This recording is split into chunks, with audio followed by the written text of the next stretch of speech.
मैं एक जगह पर खड़ा इस तरफ देखता रहा जहां मेरे ख्याल में काली की मूर्ति होनी चाहिए थी और मैं चौंक गया। इस तारीकी में भी काली की मूर्ति का हियोला दिखाई दे रहा था। दूसरे ही लम्हे में उछल पड़ा। मुझे यूं लगा था जैसे मूर्ति ने बड़ी आहिस्तगी से दाएं बाएं हरकत की हो। मेरे दिल की धड़कन तेज हो गई, जिस्म के मुसाम पसीना उगलने लगे और गर्दन पर केंचुए से रेंगते हुए महसूस हुए। देवियों और देवताओं के बारे में पुरहौल से ख्यालात मेरे जहन में सर उभारने लगे और काली के बारे में तो बहुत सी पुरअसरार बातें मशहूर थीं। मूर्ति ने एक बार फिर हरकत की। मैं वहां से भाग जाना चाहता था, लेकिन इसी लम्हे मूर्ति ने तीसरी बार हरकत की तो मैं चौंके बगैर नहीं रह सका। मैं गहरी नज़रों से मूर्ति की तरफ देखने लगा और फिर बात मेरी समझ में आ गई। मूर्ति के पीछे कुछ बहुत मध्यम सी रोशनी थी। वो रोशनी बहुत आहिस्ता आहिस्ता हरकत कर रही थी। मूर्ति के पस मंज़र में इस मुतहर्रिक रोशनी से यूं लगा था जैसे मूर्ति हरकत कर रही हो। वो रोशनी बहुत ही मध्यम थी। बशुबा होता था कि इस तरफ किसी किस्म की रोशनी मौजूद है। मैं चंद लम्हे अपनी जगह पर खड़ा गौर से इस तरफ देखता रहा और फिर दबे कदमों से आगे बढ़ने लगा। न जाने क्यों मुझे शुबा होने लगा था कि बेला काली की इस मूर्ति के पीछे किसी जगह मौजूद है। मूर्ति वाले चबूतरे के करीब पहुँच कर मैं एक लम्हे को रुका और फिर टटोलता हुआ आगे बढ़ गया। अब चबूतरे और चट्टान की दरार के बीच तकरीबन 4 फीट जगह थी। मैं दीवार टटोलता हुआ आगे बढ़ता गया और एक तंग सी दरार में घुस गया। इस दरार में 2 आदमी पहलू ब मुश्किल चल सकते थे। चंद गज आगे दाएं तरफ किसी जगह रोशनी हो रही थी। ये रोशनी भी मुतहर्रिक थी और इसके अक्स में काली की मूर्ति हिलती हुई नजर आती थी। बेला के बारे में अब मेरे शुबहात कवी तर होते जा रहे थे। वो यहाँ क्या कर रही थी, मैं यही सोचता हुआ दबे कदमों आगे बढ़ा। आगे वो दरार दाएं तरफ मुड़ गई और रोशनी इस तरफ से आ रही थी। दफतन एक आवाज़ सुनकर मेरे कदम रुक गए। मैंने जेब से रिवॉल्वर निकाल लिया। वो बेला की आवाज़ थी जो किसी को मुखातिब करते हुए कह रही थी, वो बहुत खतरनाक है हुक्म। अगर शर्मा पहुंचन में कामयाब हुए तो ग्योतो काबू में आवत वालों नहीं है। हाँ हुक्म हाँ, मेरे सामने 3 बंदों को मार देवत है, बहुत हिम्मत वाला होवे है। वो खामोश हो गई और चंद लम्हों बाद फिर इसकी आवाज़ सुनाई देने लगी। वो इस वक्त सोवत रवत है। तुम लोग सूरज डूबन से पहले यहाँ पहुँचना रहे हो हुक्म। अगर वो हाथ से निकल गया हो तो हाँ ठीक है हुक्म। मैंने आगे बढ़कर बड़ी एहतियात से इस दरार में झांका और इसके साथ ही मेरा दिल उछल कर हलक में आ गया। वो गार काम कमरे से ज़्यादा बड़ा था। पत्थर के एक चबूतरे पर एक जदीद तरीन ट्रांसमीटर रखा हुआ था। बेला घुटनों के बल बैठी हुई थी। इसके कानों पर हेडफोन लगे हुए थे और वो ट्रांसमीटर पर किसी को मेरे बारे में इतला दे रही थी। वो न जाने कब से यहाँ थी। पिछले वाक़यात की सारी तफसील बताई होगी और इन लोगों को सूरज डूबने से पहले पहले यहाँ पहुँचने के लिए कह रही थी। वो अब तक मुझसे बड़ी साफ उर्दू में बातें कर रही थी। एक आध लफ्ज़ हिंदी का भी इस्तेमाल कर जाती थी, लेकिन ट्रांसमीटर पर वो ठेठ राजस्थानी ज़ुबान में बात कर रही थी और इसकी गुफ्तगू का मफहूम मैं समझ गया था। इसने कहा था कि इन लोगों के आने तक वो मुझे काबू में रखेगी। अब सूरत हाल कुछ और वाज़ेह हो गई थी। ये वाकई कोई बहुत बड़ा ख़तरनाक ग्रोह था जिसके पास इतना जदीद तरीन मवासलाती निज़ाम भी मौजूद था और ये पहाड़ी इन्हीं के कब्जे में थी जिसे उन्होंने अपना अड्डा बना रखा था और करीबी शहर कोदालिया के रहने वालों के दिलों में इस कदर दहशत पैदा कर रखी थी कि कोई इस तरफ आने की जुर्रत नहीं करता था। ठीक है हुक्म, अंदर से बेला की आवाज़ सुनाई दे रही थी। इसके फिक्र तुम काहे करते हो, मेरी मुठिया में है। बस हुक्म, मैं तुम्हारा इंतजार करत रहूं हूँ। मैं समझ गया कि गुफ्तगू का सिलसिला ख़त्म हो चुका है। मैं तेज़ी से चलता हुआ दरार से बाहर आ गया और काली की मूर्ति वाले चबूतरे के सामने की तरफ आकर बेला का इंतज़ार करने लगा। मेरा इंतज़ार ज़्यादा तवील साबित नहीं हुआ। तकरीबन 1 मिनट बाद ही देवी की मूर्ति के पीछे रोशनी दिखाई दी और बेला के हल्के कदमों की आवाज़ सुनाई दी। वो चबूतरे की दाएं तरफ से आ रही थी और मैं बाएं तरफ चबूतरे के पीछे जा रहा था। रिवॉल्वर मैंने जेब में डाल लिया था क्योंकि मेरे ख्याल में अब इसकी ज़रूरत नहीं थी। मैं काली की मूर्ति के आन पीछे इस तरह खड़ा हो गया कि इसके उठे हुए बाजू के नीचे के खिला से मैं बेला को देख सकता था। मूर्ति के गले में पीपल के खुश्क पत्तों और सूखे हुए फूलों के बहुत से हार भी पड़े हुए थे और मेरा चेहरा इनके पीछे छुप गया था। मेरा ख्याल था बेला सीधी गार से बाहर चली जाएगी, लेकिन मूर्ति के सामने पहुंचकर इसने मशल चबूतरे के कोने पर रख दी और दोनों हाथ जोड़कर खड़ी हो गई। वो ज़ेरे लब कुछ बिदबिदाती रही, फिर कदरे ऊंची आवाज़ में बोली, मेरी रक्षा करना काली माँ। मेरे अंदर इतना हौसला पैदा कर दिया कि मैं इस मनुष्य को काबू में रख सकूं। अगर ये मेरे हाथ से निकल गया तो वो लोग मुझे जिंदा नहीं छोड़ेंगे। मुझे इतनी शक्ति दे कि ये राक्षस मेरे काबू में आ जाए। इसने चबूतरे पर रखी राख की चुटकी भरी और राख जैसे ही अपने माथे से लगाने लगी, मेरा हाथ मूर्ति के गले में पड़ी हुई मालाओं से टकरा गया। खुश्क पत्तों में हल्की सी आवाज़ पैदा हुई और माला में लटकी हुई एक खोपड़ी हिलने लगी। बेला वहशत ज़दा सी होकर 2 कदम पीछे हट गई। इसकी आंखों में खौफ उभर आया। जय भवानी, जय काली माता, इसके मुंह से बेख्तियार निकला। वो चंद लम्हे खौफजदा सी नज़रों से काली की मूर्ति को देखती रही, फिर मशल उठाने के लिए जैसे ही आगे बढ़ी, मैं मूर्ति की आड़ से निकल कर सामने आ गया। जय बेला की, मैंने कदरी ऊंची आवाज में कहा। बेला के मुंह से हल्की सी चीख निकल गई। मुझे देखकर इसकी आंखें खौफ और दहशत से फैलती चली गई। काली देवी से शक्ति मांगने की क्या जरूरत है, मैंने आगे बढ़ते हुए कहा। तुम्हारे अंदर तो खुद इतनी शक्ति है कि बड़े से बड़े सूरमा को चित कर सकती हो। हुस्नो शबाब की शक्ति दुनिया की सबसे बड़ी शक्ति होती है। इसने तो हुकूमतों के तख्ते उलट दिए। मैं तो एक कमजोर सा आदमी हूँ, तुम यहाँ कैसे आ गए? वो चबूतरे की तरफ बढ़ते हुए हकलाई। जैसे तुम आई, मैंने जवाब दिया। फर्क सिर्फ ये था कि यहाँ तक आने के लिए मुझे तारीकी में ठोकरें खानी पड़ी। बहरहाल तुमने किसको यहाँ बुलाया है, वो कौन लोग हैं और तुम्हारी असलियत क्या है? तुमने, वो हकला कर रह गई। इसकी आंखें खौफ से कुछ और फैल गईं।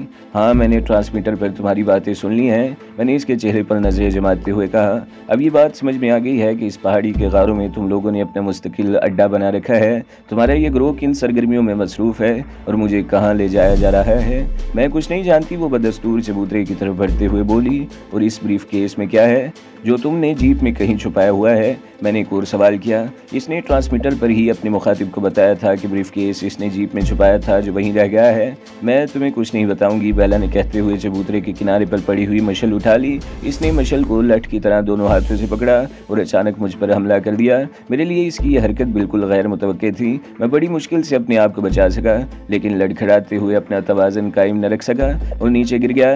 बेला ने एक के बाद दीगरे 2-3 वार किए। मैं ज़मीन पर लौट कर अपने आप को बचाने की कोशिश करता रहा। एक मरतबा जलती हुई मशल मेरे बाएं शाने पर लगी। मैं बेख्तियार करा उठा, लेकिन इसके बाद मैंने इसे कोई मौका नहीं दिया।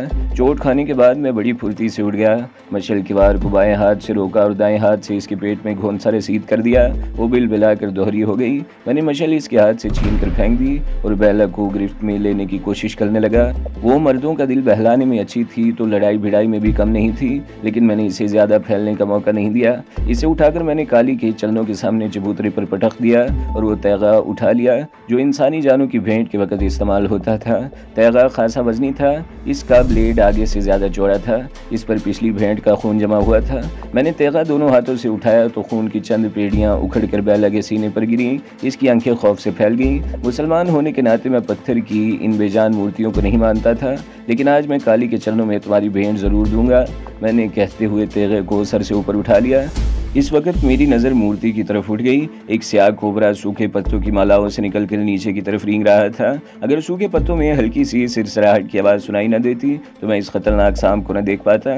बेला ने सांप को नहीं देखा था, वो तो खौफजदा नज़रों से कभी मुझे और कभी उठे हुए तैगे को देख रही थी। कोबरा सूखे पत्तों से कई इंच बाहर आ गया और फिर इसका फन फूलने लगा। मुझे समझने में देर नहीं लगी कि वो बेला पर हमलावर होने वाला है। मैंने एक नज़र बेला की तरफ देखा और फिर चीखते हुए पूरी कुव्वत से तैगे को नीचे ले आया। बेला के मुंह से निकलने वाली चीख बड़ी खौफनाक थी, लेकिन तैगे ने इसे कोई नुकसान पहुंचाए बगैर कोबरे के 2 टुकड़े कर दिए। इसका सर वाला हिस्सा बेला के करीब चबूतरे पर गिरा। मैंने एक हाथ से बेला को पकड़कर बड़ी तेजी से चबूतरे से नीचे खींच लिया। कोबरे का सर वाला हिस्सा कुछ देर चबूतरे पर पेचोताब खाता रहा, फिर बेहरकत हो गया। सांप का दूसरा हिस्सा मूर्ति के पीछे किसी जगह गिरा था। बेला फटी फटी सी नजरों से चबूतरे पर पड़े हुए सांप के इस आधे हिस्से को देखती रही, फिर दौड़कर मुझसे लिपट गई और मेरे सीने पर घोंसे से बरसाने लगी। तुमने तो मेरी जान ही निकाल दी थी, वो मेरी तरफ देखते हुए बोली। मैं तो समझी थी कि तुम वाकई मुझे कत्ल करने जा रहे हो। अभी मुझे तुम्हारी ज़रूरत है, इसलिए मैं तुम्हें कोई नुकसान नहीं पहुंचाना चाहता, मैंने इसे अपने से अलग करते हुए कहा। लेकिन ये मत समझना कि हम में कोई मुफाहमत हो रही है। तुमने तो मेरे गिर्द एक मजबूत जाल तैयार कर लिया है। मुझे ना सिर्फ इस जाल से निकलना है, बल्कि तुम्हारे सीने में छुपे हुए सारे राज भी निकलवाने हैं। लेकिन फिलहाल यहाँ से तो निकलो। मैं मशल उठाकर बेला के हाथ में थमा दी और इसके पीछे पीछे चलने लगा। बाहर वाले गार में आकर बेला ने मशल दीवार की सुराख में गाड़ दी और दीवार से टेक लगाकर ज़मीन पर बैठ गई। मैं चलने में वहाँ खड़ा रहा, फिर ज़मीन पर पड़ा हुआ मशकीज़ा उठाकर पानी के चंद घूंट भरे और मशकीज़ा नीचे फेंक कर बेला का हाथ पकड़ लिया और इसे खींचता हुआ गार के दहाने तक ले गया। धूप मांद पड़ने लगी थी। सूरज इस पहाड़ी के पीछे जा चुका था। पहाड़ी का साया काफ़ी दूर तक फैला हुआ था। मेरे अंदाजे के मुताबिक ज़्यादा से ज़्यादा 1 घंटे बाद सूरज गुरूब होने वाला था। बेला ने ट्रांसमीटर पर जिन लोगों से बात की थी, इन्हें सूरज डूबने से पहले ही यहाँ पहुँच जाना था और जाहिर है यहाँ आकर वो मुझे घेरने की कोशिश करेंगे। बेला ने तो उन्हें इत्मीनान दिला दिया था कि इनके आने तक मुझे काबू में रखेगी, लेकिन अब वो खुद मेरे काबू में थी।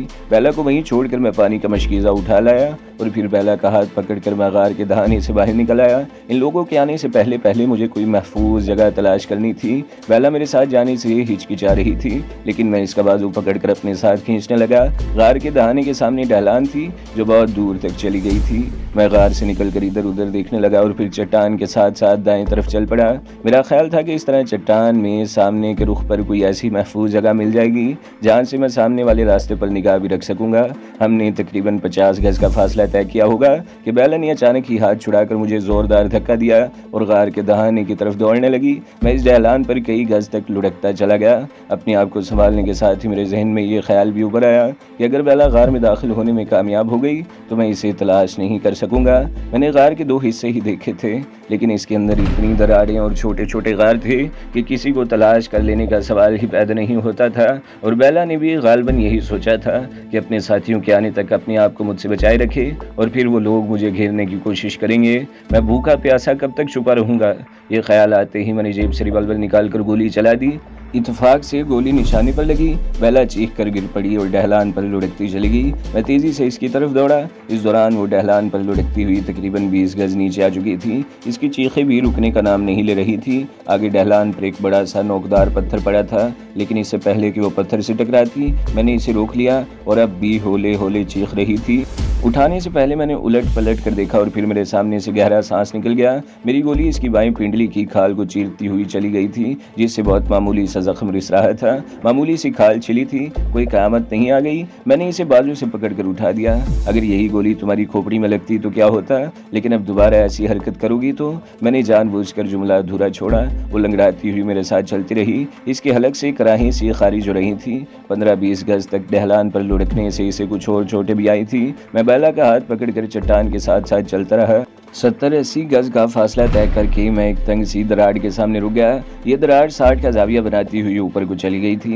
मैंने पहले बेला को आगे धकेला और फिर खुद भी इसके पीछे पीछे ऊपर चढ़ने लगा। 15-20 फीट ऊपर बड़े बड़े पत्थर करीब करीब पड़े हुए थे। पहले 2 पत्थरों के बीच इतनी जगह थी कि हम दोनों आसानी से वहां बैठ सकते थे।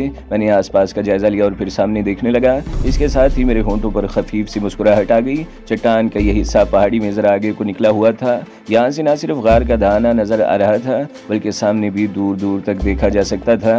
बेला पत्थर से टेक लगाए बैठी अब भी होले होले करा रही थी। मैंने इसकी टांग सीधी कर दी और पतलून का पैंचा ऊपर उठाकर पिंडली के जख्म का जायजा लेने लगा। जख्म बहुत मामूली था, सिर्फ खाल छिली थी जिससे खून रिस रहा था। अपनी शर्ट उतार दो, मैंने बेला से कहा। क्या? बेला ने खा जाने वाली नजरों से मुझे घूरा। मैं तकलीफ से मरी जा रही हूँ और तुम शर्ट उतारो। इस मरतबा मेरे लहजे में सख्ती थी और फिर जवाब का इंतजार किए बगैर मैं खुद ही आगे झुका, इसकी शर्ट के बटन खोलने लगा। बेला ने मुजाहमत नहीं की, अलबत्ता नागवार सी नजरों से मेरी तरफ देखती रही। शायद वो समझ गई थी कि मुझे कुछ करना ही था तो वो मुझे रोक नहीं सकती थी। मैंने कमीज उतार कर बड़ी एहतियात से दामन से 3-4 इंच चौड़ी पट्टी फाड़ी और शर्ट इसके हाथ में थमा दी। लो पहन लो इसे, कहीं इस वीराने की नजर न लग जाए तुम्हें, मैंने कहा। बेला के मुंह से गहरा सांस निकल गया। वो शर्ट पहनने लगी और मैं इसके जख्म पर पट्टी लपेटने लगा। इस वक्त मैं इसके लिए यही कर सकता था और वैसे मुझे उम्मीद थी कि पट्टी लपेटने के बाद खून का वो मामूली सा रिसाव बंद हो जाएगा। दिन ढल रहा था। बेला पत्थर से टेक लगाए आंखें बंद किए बैठी थी और मेरी नजरें सहरा की तरफ आने वाले रास्ते पर मरकूज थी। वक्फे वक्फे से बेला भी आंखें खोल कर इस तरफ देख लेती थी। सूरज गुरूब हो रहा था।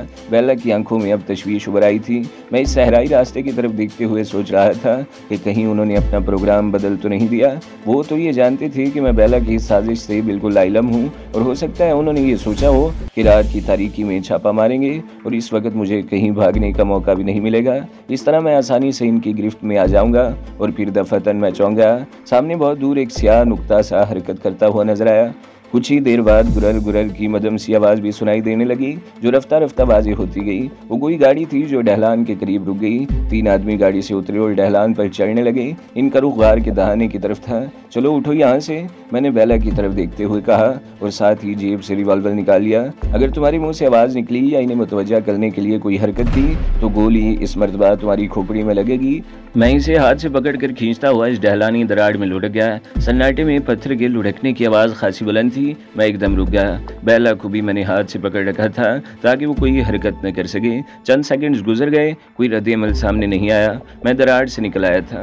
गार के दहाने की तरफ देखा, वहाँ कोई भी नहीं था। गालबन वो तीनों गार के अंदर चले गए थे। मैंने बेला का हाथ पकड़ा और ढलान पर गाड़ी की तरफ दौड़ने लगा। दौड़ते हुए अचानक ही मेरे जहन में एक और ख्याल आया। हो सकता है इस गाड़ी पर आने वालों की तादाद 4 हो। 3 तो गार में चले गए और चौथा गाड़ी में ही बैठा हो। लेकिन अब सोचने का वक्त नहीं था। गाड़ी में कोई होगा तो देखा जाएगा।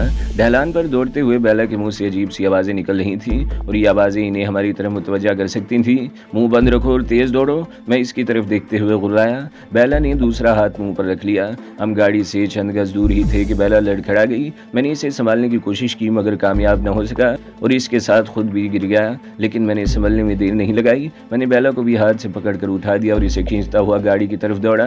गाड़ी में कोई नहीं था। मैंने जल्दी से दरवाज़ा खोल दिया। बेला गाड़ी से टेक लगाकर हाँफने लगी। गाड़ी में चाबी भी लगी हुई थी। सीट पर बैठकर गाड़ी स्टार्ट करो जल्दी, मैंने बेला का हाथ पकड़कर खींचते हुए कहा। मैं गाड़ी नहीं चला सकती, वो अपने फूले हुए सांस पर काबू पाने की कोशिश करते हुए बोली। मेरी बात मानो, मुझे यहीं छोड़ जाओ और तुम भाग जाओ यहाँ से। ये रास्ता सीधा खुदालिया की तरफ जाता है, वहाँ से तुम किसी भी तरफ जा सकते हो। जाओ, देर न करो। वो इस वक्त गार के अंदर हैं, अगर बाहर आ गए तो तुम्हारे लिए भी भागना मुश्किल हो जाएगा। तुम शायद भूल गई हो कि मेरे बगैर वो तुम्हें जिंदा भी नहीं छोड़ेंगे, मैंने कहा। और फिर इसी लम्हे गार की तरफ से गूंजती हुई आवाज़ सुनाई दी।